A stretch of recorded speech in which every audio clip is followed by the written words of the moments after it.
Are you tired of stressing over studying? Are you tired of spending long hours studying for an exam and getting there blank? If that's you, remember, I see you. And you definitely need to keep on watching this video. Like seriously, you need me right now. Okay. Hey boss, it's Girl Value Career, and in today's video, we're talking about 3 ways you can improve your grades while studying. Now, let's start with number 1. One is remove distractions. Yeah, you might be like, duh, I can remove my distractions, but no. I'm serious right now. Remove distractions. Distractions might not just be your phone. Distractions can also be watching movies. Yeah, like I'm a victim of watching movies like all the time, and it stops me from studying. It stops me from even focusing while studying, because I might be like, oh, let me just read this thing fast so I can just go and watch Shadowhunters. Yeah, Shadowhunters. Watching movies, your phone, and also your friends can be a big distraction for you. It makes you not to focus while studying, and it makes you want to leave your books as soon as possible. So remove those distractions from your head and ensure that you are free to just study. Number 2, which is a little bit more complex, is set studying goals.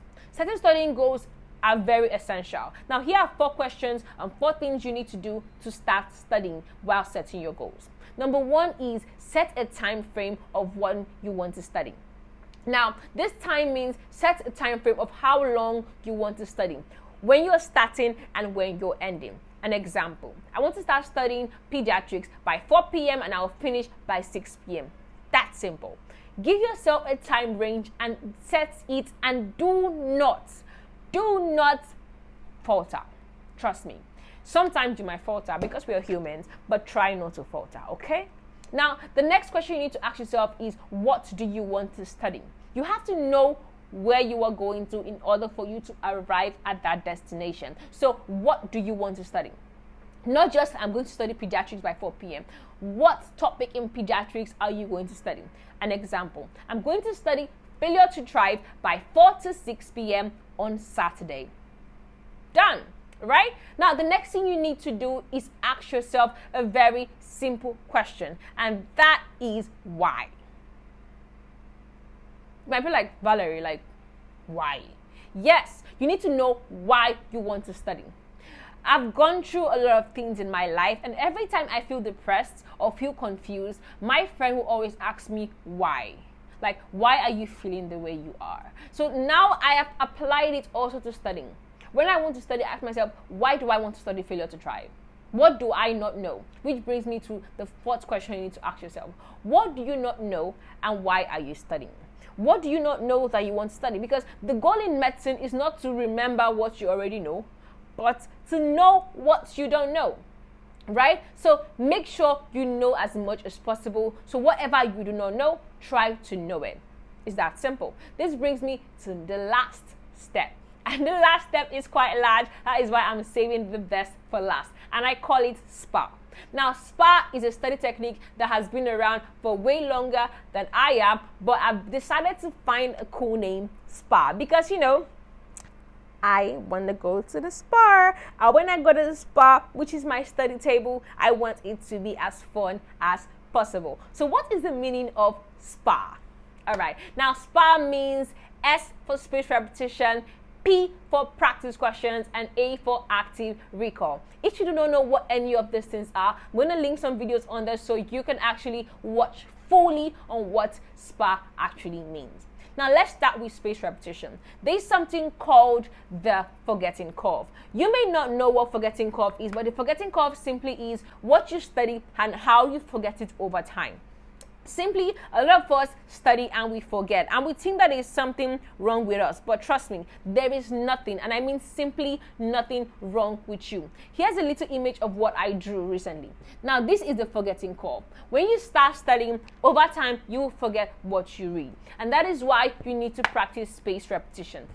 Spaced repetition simply means you spacing out the knowledge, right? Now, you're trying to actively keep that information that you have read. Let's say I read failure to thrive today by 4 p.m.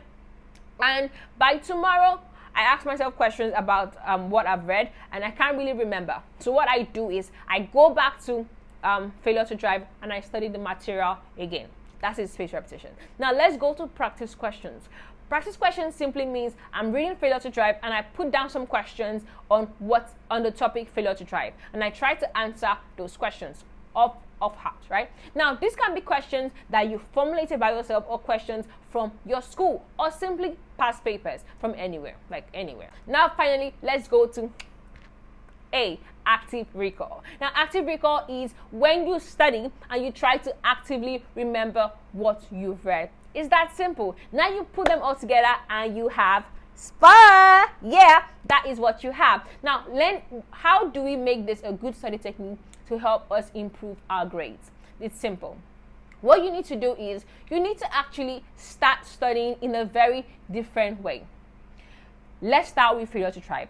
Yeah, like I love that topic, Failure to Thrive. I've been trying to read it and I'm so lazy. So that's why I'm using Failure to Thrive, right? Okay, so let's start with Failure to Thrive. Failure to Thrive is a topic in pediatrics. Let me just give you Let me give you a brief history now. I want to study Failure to Thrive. So I'm going to study Failure to Thrive by 4 p.m., blah, blah, blah. That's about setting my goals. I remove all the distractions, I switched off my phone, and I'm ready. Okay, so I start studying Failure to Thrive on Saturday, and I read the entire topic.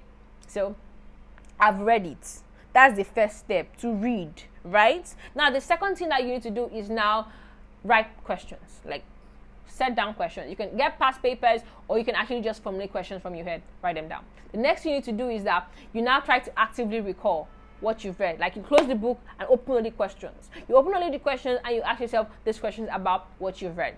Now, if you seen that, oh, there's some stuffs I do not know, like there's some stuffs you cannot remember, that's when you now go to goals. I remember, what do I not know? Okay? Now, note those ones that you do not know. Just note them down. Okay? And a few days later, right, you now try and recall again, right? Try and recall everything. And that is spaced repetition. That means you come back again a few days later and you try to recall, and you see that, oh, I can't remember anything. It's okay. It happens to all of us, right? Bring your book. Bring the book. Don't feel sad. It's the learning curve. Don't feel sad, okay? Just look at this. It's the learning curve. Don't feel sad. Just bring the book again and study it. Read it. It is hard, but you have to do it. Bring the book and study it all over again, right? But focus on those parts that you cannot remember. That is why spaced repetition is important. You focus on the part that you cannot remember. So I'm going to give you a simple technique on how you can make spaced repetition awesome. Because you know what is practice question and you know what is active recall. If you do not know, like, just go to the link in the description and try and brush your memory. Okay, I'm just giving you a brief overview. Now, set the green, yellow, and red. Green, yellow, and red. Now, when you read something and you can actively remember what you've read, you are in the green zone, right? Now, when you read and you can't remember what you just read, right, at all, you are in the red zone. But when you read and you can I can remember, but I'm not really sure, you are in the yellow zone. So what you need to do right now is simple. Start studying. And a few hours, a few days, a few months, depending on how much you can recall that information, you go back to your practice questions and you see if you are in the green, the yellow, or the red zone. This is very important because it helps you organize yourself. And it can be kind of complicated because of the loads of work you need to do in medical school. And there are a few apps that can help you do this. And introducing you one of the awesome apps, which is Anki. Yes, Anki is an awesome app that you can use for spaced repetition. There's also a cool one I found, which is also Anki. I don't know what is wrong with me and Anki, but you can use this for free on Apple, or Anki, the real Anki, for free on Android, but you have to pay like about 10,000 naira on Apple, right? So if you want the free version of Anki, you can use basically this one. All right, so this is gonna help you study and get better grades, and I mean better grades. I literally got a distinction in hematology by just following this simple study technique called Spae. It can be difficult, but it's quite simple. You know, there's difference between something being simple and easy. Easy means no stress, but simple means you put in the work and you get it done, baby. All right, so my name is Valerie Curry, and I'm a future medical student at the Ebo Institute University in Nigeria. I make videos about medical school and productivity. If this video was helpful for you, please, I'm begging you, like, click the subscribe button, subscribe and join the family. We are very close to 1,000 subscribers, and I can't wait for you to join the family. So thank you so much for watching this video. If you have any questions, please leave them in the comments, and I'm going to get back to them as soon as possible. Thank you so much. Hit the bell notification so you don't miss any of my videos every Sunday by 9 p.m. and I'll see you very soon in the next video, like this one or this one. Ciao. Yeah, I see you.